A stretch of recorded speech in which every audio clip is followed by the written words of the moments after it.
उनका बेटी बचाओ का नारा दे दिया था ना, बेटी यो बचा दी बेटी मोदी को बेटी को उल्टा काम करो। घंटी बजाने का एक ही मकसद है, तुम धर्म के नाम पे हो, धर्म की घंटी सुन लो।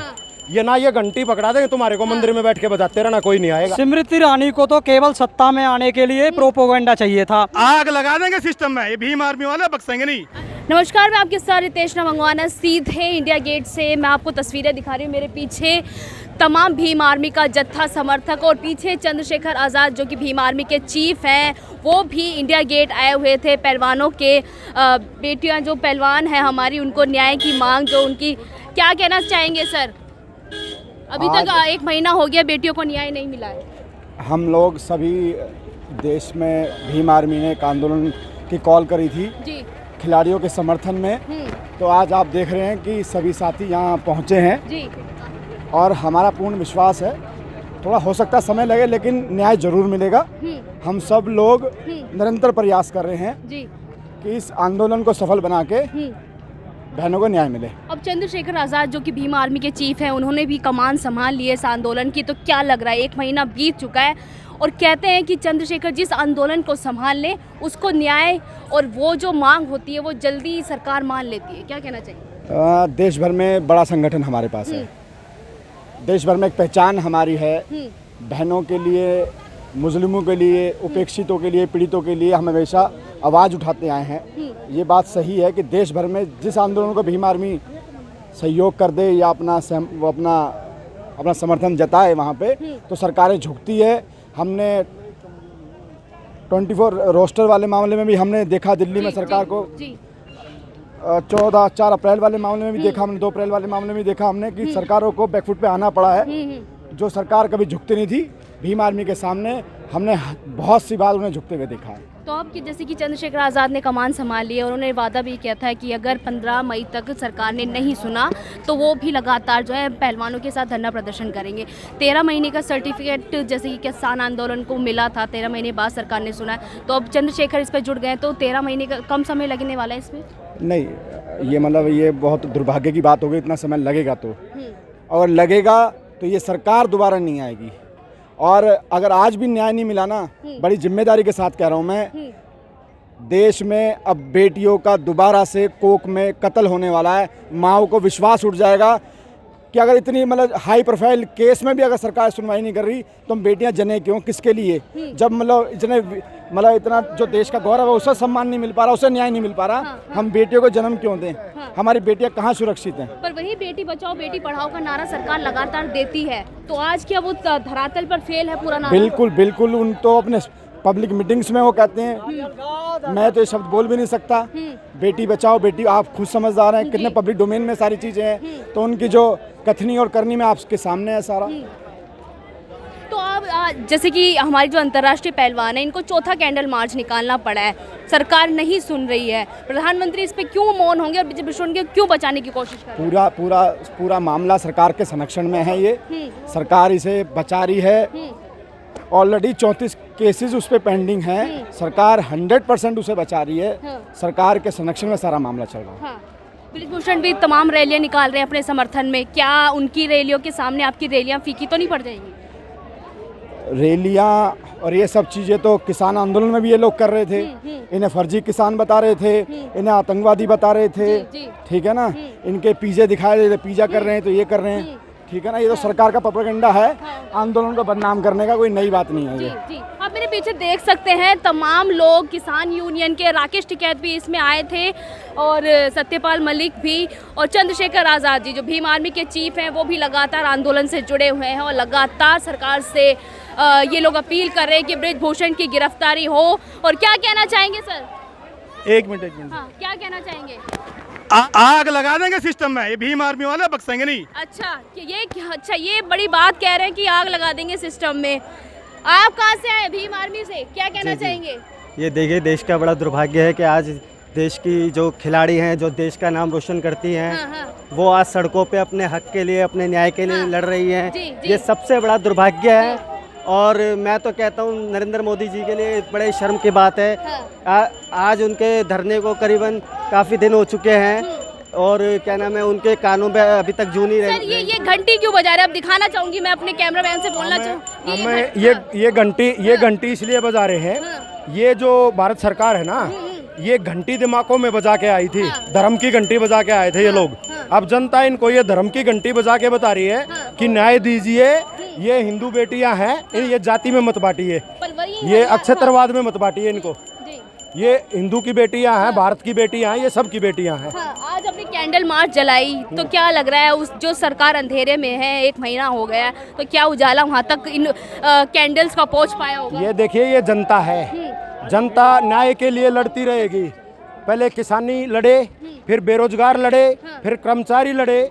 और मैं हरियाणा से हूँ, हरियाणा में तो इन्होंने जुल्म की इम्ता कर दी। गांव का गौरव होते हैं सरपंच, इन्होंने सरपंचों को पीटा, सरकार ने सरपंचों को पीटा, गांव का गौरव होते हैं। और अब बेटी पूरे भारत की बेटियां हैं। और ये घंटी बजाने का एक ही मकसद है, तुम धर्म के नाम पे हो, धर्म की घंटी सुन लो। ये ना ये घंटी पकड़ा देंगे तुम्हारे को, मंदिर में बैठ के बजाते रहना, कोई नहीं आएगा। क्या लग रहा है, आवाज पहुंच पाई होगी? चौथा कैंडल मार्च पहुंचेगी तो ये नौजवान आ रहे 2024 में उखाड़ फेंकेंगे इनको। 2024 में तो कह चुके हैं प्रधानमंत्री कि मैं फिर से वापस आऊंगा। उसके बाप की जागीर है क्या ये देश है? वोट तो जनता को करना है। कहते हैं एक अकेला सब पे भारी। एक अकेला सब पे भारी नहीं, ये मानसिक गुलाब बन गए थे कुछ धर्म के नाम पे, क्षेत्रवाद के नाम पे, जाति के नाम पे। तो इसको इतनी ताकत दे दी कि आज तानाशाह बन गया। और तानाशाह को उठा के फेंकना जरूरी है कुर्सी से। कोई जनता फेंकेगी, और कौन फेंकेगा? जनता कब तक जुल्म सहेगी? में असर पड़ने वाला है इस धरने का, इस आंदोलन का। हर चीज जनता की दिमाग में है, 1200 का सिलेंडर भी दिमाग में है, कर्मचारियों की लड़ाई भी दिमाग में है, बेरोजगारी भी दिमाग में है। ये जो बेरोजगार युवा हैं, आज बेटियों के लिए लड़ने आए हैं, वही हैं जो बेरोजगार हैं। आज बेटियों के लिए लड़ने आए वही हैं जो किसान हैं, जो देशभक्त हैं। यहाँ जो आया है वो देशभक्त है, किसी जाति में बांटने की कोशिश मत करे सरकार। राजनीतिक रोटियां सीख रही है यहाँ पर, राजनीतिक षड्यंत्र। आप एक बात बताओ, अगर राजनीति इतनी बुरी चीज है तो तुम क्यों राजनीति करते हो? ये युवा क्यों ना राजनीति करें, बेरोजगार क्यों ना राजनीति करें, इस देश की बेटियां क्यों ना राजनीति करें, इस देश का मीडिया क्यों ना राजनीति करे? हम अच्छे तरीके से राजनीति करेंगे तो इनकी कुर्सियां खोस लेंगे। हम क्यों डरे राजनीति करने से? इतनी बड़ी बात, सबसे बड़ी पार्टी है बीजेपी। सबसे बड़ी पार्टी कोई उसे ब्रह्मा ने बनाई है, जनता ने बनाई है। भगवान से बनवा लो ना, ले लो ना वोट। ये तो जनता ने वोट दिया इनको। का तो आशीर्वाद भी है बजरंगबली श्री राम। जनता बजरंगबली तो गधा मारेगा इनको। कर्नाटक में मारी ना गधा। फैल सब कुछ फैल हो गया इनका, झूठ वूठ सब। अब देखो मैं बताऊं आपको, झूठ और पाखंड कुछ समय के लिए भ्रमित कर सकता है जनता को। तो जनता अब 2024 में इनके झूठ से, पाखंड से परेशान हो चुकी है। ये अंग्रेजों वाली नीति पे चल रहे हैं, देश को बांटने में, जातिवाद के नाम पे, धर्म के नाम पे 2 बार राजनीति कर ली, बार बार नहीं चलेगा झूठ। अब रोजगार ये नहीं दे पाए, देश पे कर्ज इन्होंने बढ़ा दिया, देश की बेटियों को न्याय नहीं दे सकते ये, किसान को न्याय नहीं दे सकते ये, कर्मचारी इनसे परेशान है। आप ये बता दो, भूत वोट देगा क्या इनको? भूत वोट देने आएगा क्या? नौजवान परेशान, किसान परेशान, कर्मचारी परेशान, मजदूर परेशान, सब परेशान। सारे ही परेशान कर रखे इस सरकार ने। नारा भी लगाया था, बेटी बचाओ बेटी पढ़ाओ, वो सब निरर्थक साबित हो रहा है। अगर जैसे इन्होंने जो बेटी बचाओ बेटी पढ़ाओ का जो नारा लगाया था, हम तो सरकार को तब जो जिस पे जिम्मेदारी है, हम तब पब्लिक मानेगी कि जो इनके अंदर बैठे हुए जो महिलाओं का शोषण करते हैं और महिलाओं के साथ गलत कृत्य करते हैं, व्यवहार करते हैं, उन पे कार्रवाई हो। एक बात बताओ आप, ऐसा क्या है कि भाई एक एमपी है, एमपी कोई भगवान तो होता नहीं। 2 पल के लिए मान लें कि आप धर्म के नाम पे ही जीतते हो, मान लिया आपको, ब्रजभूषण हनुमान है क्या? ब्रजभूषण भगवान है क्या? बार के सांसद ही हैं, कद्दावर नेता हैं उनके। कद्दावर नेता जनता ने ही तो बनाया, जनता उखाड़ के फेंक देगी, दूसरे को कद्दावर बना देगी। जनता ने ही तो ताकत दी है। कोई भी एमपी, कोई भी नुमाइंदा सरकार का जनता की ही ताकत से तो है। अगर वो जनता का शोषण करेगा तो क्या इस देश के हिंदू प्रधानमंत्री का ये फर्ज नहीं बनता कि वो हिंदू बेटियों को न्याय दिलाए? अगर धर्म की ही बात हो तो वहाँ पे जाति ना देखे, अक्षत्रवाद ना करे।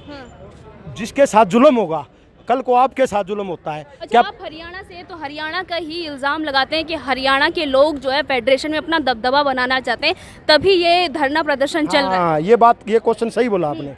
आप एक बात बताइए, जब ये खिलाड़ी जीत के आते हैं, कोई बताता है कि भाई ये गोल्ड मेडल हरियाणा का है, यही तो बोलते हैं भारत का गोल्ड मेडल है, ना जाति कोई बताता। और रही फेडरेशन की बात, क्या ये फेडरेशन ब्रजभूषण के बाप की जागीर है? ब्रजभूषण का दामाद उस फेडरेशन में, ब्रजभूषण का बेटा उस फेडरेशन में, ब्रजभूषण के दूसरे रिश्तेदार उस फेडरेशन में। हम कब करें? आप ब्रजभूषण को हटा के अमित शाह को लगा लो फेडरेशन में, जिस पे आरोप हो उसको तो मत लगाओ कम से कम। अच्छा, नार्को टेस्ट की भी बात करें, ब्रजभूषण चुनौती दे दी है कि बजरंग पूनिया, विनेश फोगाट को भी कराना पड़ेगा। कौन कर रहा है? कौन कर रहा है? कौन है ब्रजभूषण? आरोपी। आप एक चीज देखो कैसा चलन होगा हिंदुस्तान के अंदर, मीडिया कहाँ तक भ्रमित हो रहा है। न्याय किससे मांग रही है बेटियां? सरकार से मांग रही हैं, ब्रजभूषण से तो नहीं मांग रहे। हम यहाँ पे आए हैं तो न्याय आप मीडिया किससे मांग रहे हो कि भाई सरकार हमें न्याय दे, और बार बार एक आरोपी ही कह रहा है मैं ये कर दूंगा, मैं वो कर दूंगा। क्या कोई भी एक छोटा सा शब्द देश के प्रधानमंत्री ने, सरकार के किसी नुमाइंदे ने या दिल्ली पुलिस के कमिश्नर ने एक भी शब्द इस प्रक्रिया के लिए बोला है? इतना जुल्म, इतना तो अंग्रेज भी नहीं करते थे। पब्लिक निकल के आती थी, अंग्रेज भी मान जाते थे, ठीक है ठीक है। ये तो उससे भी आगे बढ़ गए।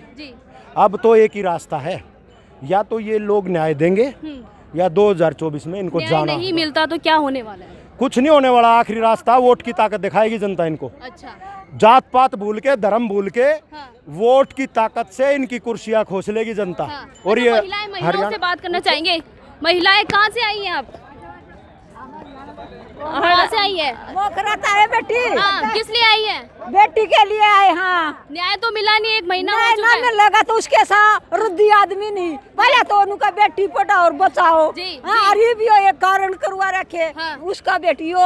हाँ, वादा नहीं है ये बात करने का, उसका है पाड़ी उनका थरा। हाँ, हाँ। क्या लग रहा है आज इतना बड़ा कैंडल मार्च निकाला है तो आवाज पहुंच पाएगी सरकार ना? हमने तो तुम से दिहाड़ी करी से मजदूरी करी। हाँ, बढ़ा दी, लिखा दी। हाँ, और बचा दी। और ये भी यो काम कर रहा है, इसने करवा के मारी जल्ला। क्या इस आंदोलन का 2024 में फर्क पड़ने वाला है चुनावों में? ना के बेरा बेटी हम तुमने क्यों कर पाड़ के न कर रहे? हाँ, हम के बेरा क्यों कर पाड़िए हो तुम? हाँ, दिहाड़ी रहा, मजदूरी रहा। हाँ, और फिर इसने यो ना पानी। अच्छा, रोजगार मिल रहा है महिलाओं को? जो वादे किए थे वो सब कुछ मिल रहा है? Gas cylinder free? हमारा कुछ ना मिल रहा है बेटे, हम तो जमींदार। हाँ, हाथ भी कटवा रहे हम मशीना में। हाँ, थारा तोड़ और डिप्रेशन भी ना बताई, बुढ़ापे की और बेदुआ की। अच्छा, हाँ, इसके साथ 15 लाख का वादा किया था, वो तू ले लिए। तू खा ले रिश्वत उसकी। 15 लाख नहीं आए आंटी। अरे इसी पेंशन में लगी जिसे हमने बेटी पाड़ी उसने इज्जत रखी। हमारी थी ना, काम करवाना है। और यह सोच लिए न। अच्छा, क्या बेटी बचाओ का नारा दे दिया था ना। बेटी यो बचा दी बेटी। फेल हो गया नारा। तेरा बेटी होता का बेरा लागा दोनों रांडे डेढ़। क्या जाने क्या कहना चाहेंगी प्रधानमंत्री से? क्या कहेगी मोदी ने? तू क्या कहेगी? मोदी साहब क्या कहना चाहते हैं बेटियों के लिए? क्या कहना मोदी से? महिलाओं में किस तरीके का रोष दिख रहा है? इन्होंने एक बार देखिए, जो इसने जो कुकृत्य करा था ब्रजभूषण शरण ने, अब हमारे देश में इन्होंने दो कानून बना दिए। एक जो आम आदमी होता है, अगर कोई उस पर कोई पोक्सो एक्ट लग जाती है तो उसको तुरंत गिरफ्तार किया जाता है 24 घंटे के अंदर, और हवालात में बंद किया जाता है। तो चाल के दिखाओ ना, खुल रोड पर मारी डाल चलो। अच्छा, इसा मर्द है तो आओ ना हमारे बीच में, हमारे बीच में आओ। देखिए, ये महिलाएं चुनौती दे रही है कि हमारी तरह अगर हम जिस तरीके से रोड पे चलते हैं उस तरह आप भी चल के दिखाएं। बेटी खतरा मत रोडा पहनना। हमारे बीच में आ जाता, लक्ष्मण डंडा दे दिया। किसको? जो मोदी को। क्यों कर दिया? बेटी जो उल्टा काम करो उसे गला कर दिया। बताओ, बेटी गला करेगा कारण हम ना। हाँ, पहले हम खेत में जा करते जड़ा है मर्द देख अंडे सड़क पर का मर्द को ना हो बहन दोनों। अरे ना बना रहा क्या बेटी, इसने के डटेगा? एकड़े का मर्द हो, जड़ा है जड़ा नहीं बहु है ना डटी। इस तरीके की बातें नहीं प्रधानमंत्री जी है। तो अब मैं दिखाना चाहूंगी सीधा तस्वीर आगे से, क्योंकि पूरा जत्था वापस जंतर मंतर की ओर कूच कर रहा है। कैंडल मार्च ये लोग निकाल चुके हैं। क्या कहना चाहेंगे सर? किसके बारे में? पहलवानों के समर्थन में आएंगे तो पहलवानों के बारे में ही पूछा जाएगा सर। आज जो ये हो रहा है, मोदी सरकार इसके मंत्री के ये पक्ष ले रही है, ये सरासर गलत है। और आज पूरी जनता और महिलाओं ने कैंडल मार्च का पूरा समर्थन किया है। और आने वाली 28 तारीख को पूरे भारत में एक विशाल आयोजन होगा। अगर इस पर मोदी सरकार ने कोई एक्शन नहीं लिया तो आने वाले 2024 के अंदर मोदी सरकार मिट जाएगी। हम खिलाड़ियों का भरपूर समर्थन कर रहे हैं। इतनी बड़ी बात कह रहे हैं आप, चुनौती दे रहे हैं एक तरीके के प्रधानमंत्री को। वही प्रधानमंत्री को चुनौती नहीं दे रहे हैं, ये एक भारत की जनता की तरफ से कह रहे हैं। पूरी जनता में आक्रोश है कि इसके इतना बावजूद होने के फिर भी ब्रजभूषण को अभी तक गिरफ्तार नहीं किया है। उसके विरोध FIR भी बड़ी मुश्किल से हुई है। गिरफ्तार करो। तो देखिए यहाँ पे जनता में और महिलाओं में किस तरीके का ब्रजभूषण के खिलाफ आक्रोश दिख रहा है और चुनौती तक दी जा रही है कि अगर ये जल्दी से ब्रजभूषण की गिरफ्तारी नहीं करते तो 2024 में इसका एक खामियाजा सरकार को भुगतना पड़ेगा। अपने बलबूते पर पड़ रहे हैं मोदी, हमना बना रखा है और हम घेर देंगे। अच्छा, और ये पहलवान है ना, घर खा कर पहलवान हो रहे हो, बन के दिखाओ। कह रहे पहलवान जी दबदबा बना रहे हैं सरकार पर। घर खा के जब बन रहा है मोदी का नमूना बना रखा है। जिससे किताब दे रहे हैं वो ये राजा।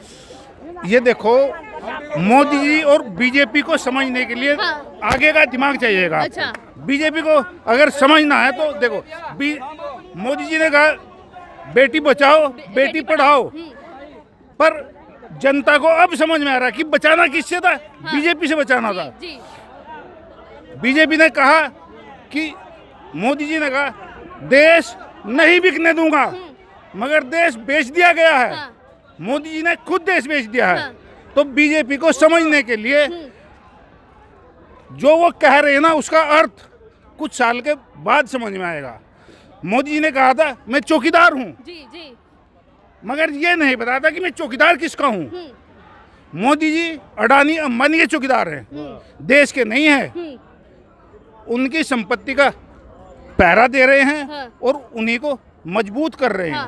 सर, पहलवान जो है हमारा अंतर्राष्ट्रीय खिलाड़ी, आम जनता नहीं है, लोग इन्हें जानते हैं अंतर्राष्ट्रीय लेवल तक। इनको आज 1 महीना हो गया, अपनी जो मांग है सिर्फ गिरफ्तारी ब्रजभूषण की होनी चाहिए, अभी तक नहीं सुनी है। तो एक आम बेटी और एक आम परिवार की जो लड़की होती है उस पर क्या बीतती होगी, उसको किस तरीके की चीज़ें सहनी पड़ती होंगी? आप समझिए, यहाँ की व्यवस्था को वो पूर्ण रूप से जो हजारों वर्ष पहले यहाँ व्यवस्था थी कि बहन बेटियों को या औरतों को तुच्छ समझा जाता था, वो इस देश में किसी गिनती में नहीं आती थी। ये इस देश की व्यवस्था को वहीं लेकर के जाना चाह रहे हैं। इसीलिए रोज आंदोलन हो रहे हैं। FIR नहीं की गई, सुप्रीम कोर्ट के आदेश पे की गई है, और अब भी सरकार गिरफ्तार नहीं कर रही इसको। क्यों? क्योंकि वो उसी व्यवस्था को हजारों साल पहले जो लागू थी यहाँ, इस देश को वहीं ले जाना चाहते हैं। तो देखिए, मैं आपको बताना चाहूँगी, यहाँ पर तमाम लोग तमाम राज्यों से आए थे, हरियाणा से, राजस्थान, पंजाब, तमाम राज्यों से महिलाएं आई थी बेटियों को न्याय की मांग और कैंडल मार्च जला के ये दिखाने की कोशिश करने। बंगाल से आए हैं आप बेटियों को समर्थन करने। क्या बोलना चाहेंगे? मैम, ऐसा है ना, अभी तो प्रधानमंत्री मौन बात करके रखा है। अभी कर्नाटक से आके यहाँ पे मौन बात में बैठा है, जब राजस्थान MP चुनाव आएगा तब बोलेगा। अभी बेटियों के लिए कुछ भी नहीं बोलेगा।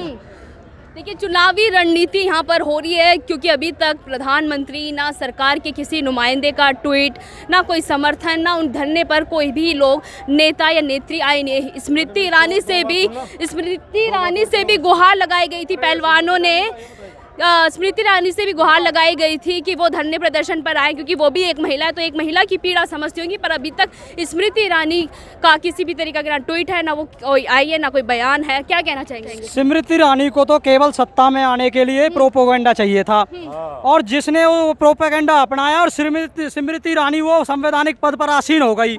और आज स्मृति ईरानी क्यों बोलेगी? वो भी तो एक महिला है। जो एक महिला को महिला का दुख दर्द समझना चाहिए, और जो हमारी महिला का मान सम्मान जो इस तरह सड़कों पर सड़कों पर अपमानित और हो रहा है, स्मृति ईरानी को तो उनके समर्थन में आना चाहिए।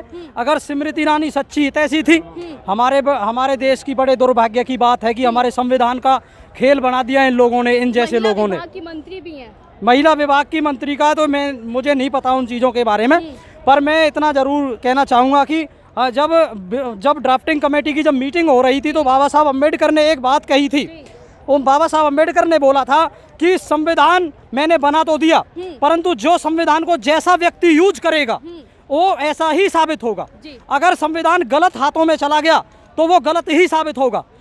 अगर वो सही हाथों में चला गया तो संविधान की ताकत बहुत ही सही हाथों में जाकर के सही कार्य करेगी, जनता के हितों में कार्य करेगी। चलिए अब मैं आपको दिखाना चाहूँगी जंतर मंतर की तरफ हम लोग पहुँच चुके हैं। सीधा आपने देखा हरियाणा से महिलाओं का आक्रोश, जिस तरीके की उन्होंने प्रधानमंत्री की को लेकर बातें की हैं, आपने सुना होगा। और हम लगातार इस धरने को कवर कर रहे हैं और जब तक कवर करेंगे जब तक बेटियों को न्याय नहीं मिलेगा। मैं आपके साथ रितेश मंगवाना।